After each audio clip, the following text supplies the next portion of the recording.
So ಈ ಕಾಂಗ್ರೆಸ್ನ ಶಾಸಕರ ಕೆಲವೇ ಕ್ಷಣಗಳಲ್ಲಿ ವಿಧಾನಸೌಧಕ್ಕೆ ಆಗಮಿಸ್ತಾರೆ. ಸೊ ಅವರು ಕೂಡ 5ನೇ ಅಭ್ಯರ್ಥಿಯನ್ನು ಗೆಲ್ಲಿಸಿಕೊಳ್ಬೇಕು ಅನ್ನುವಂತ ನಿಟ್ಟಿನಲ್ಲಿ ತಂತ್ರ ಪ್ರತಿತಂತ್ರವನ್ನು ರೂಪಿಸಿದ್ದಾರೆ.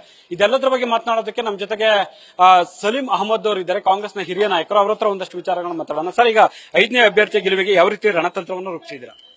ನಮ್ಮ ಹತ್ರ ನಂಬರ್ಸ್ ಇದೆ, ಅದು ನಮ್ಗೇನು ತೊಂದರೆ ಆಗೋದಿಲ್ಲ. 5 ಕ್ಯಾಂಡಿಡೇಟ್ ನಮ್ಮ ಕ್ಯಾಂಡಿಡೇಟ್ ಗೆಲ್ತಾರೆ. ಅದೇ ಬಿಜೆಪಿ ಜೆಡಿಎಸ್ನವರು ನಂಬರ್ ಇಲ್ಲೂ ಕೂಡ ಅವ್ರು ಹಾಕ್ಬಿಟ್ಟು ಇದು ಪ್ರಯತ್ನ ಮಾಡ್ತಾರೆ. ಆದ್ರೆ 5 ಸೀಟ್ಗಳು ಆರಾಮಾಗಿ ಗೆಲ್ತೀವಿ ನಾವು, ನಮ್ಗೇನು ತೊಂದರೆ ಇಲ್ಲ. ಸರ್, 4ನೇ ಅಭ್ಯರ್ಥಿಗೆ ಸುಸೂತ್ರವಾಗಿ ಎಲ್ಲವೂ ಕೂಡ ಇದೆ ಆಗುತ್ತೆ. 5ನೇ ಅಭ್ಯರ್ಥಿಗೆ ಈಗ 3 ಮತಗಳ ಕೊರತೆ ಇದೆ ಅಂತ. ಸೊ ಹೇಗೆ ಅದನ್ನ ಮ್ಯಾನೇಜ್ ಮಾಡ್ತೀವಿ? ಇಲ್ಲ, ಆಲ್ರೆಡಿ ನಮ್ಗೆ 140 ಇದೆ. ನಮ್ಗೆ ಆಲ್ರೆಡಿ ನಮ್ಗೆ ಕಂಫರ್ಟಬಲ್ ಗೆಲ್ತೀವಿ ಒಂದು ವಿಶ್ವಾಸ ಐತೆ. ಕೆಲವು ಲೈಕ್ ಮೈಂಡೆಡ್ ಸಪೋರ್ಟ್ ಮಾಡೋದು ಮಾಡಬಹುದು. ಅದರಿಂದ ನಮ್ಮ ಗೆಲುವಿಗೆ ಯಾವ ತೊಂದರೆ ಕೂಡ ಆಗಲ್ಲ. 5 ಹೋಗಿದ್ದೀವಿ. ನ್ಯೂಸ್ ಫಸ್ಟ್ ನಿರ್ಭೀತಿಯಿಂದ ನಿಮ್ಮ ಪರವಾಗಿ.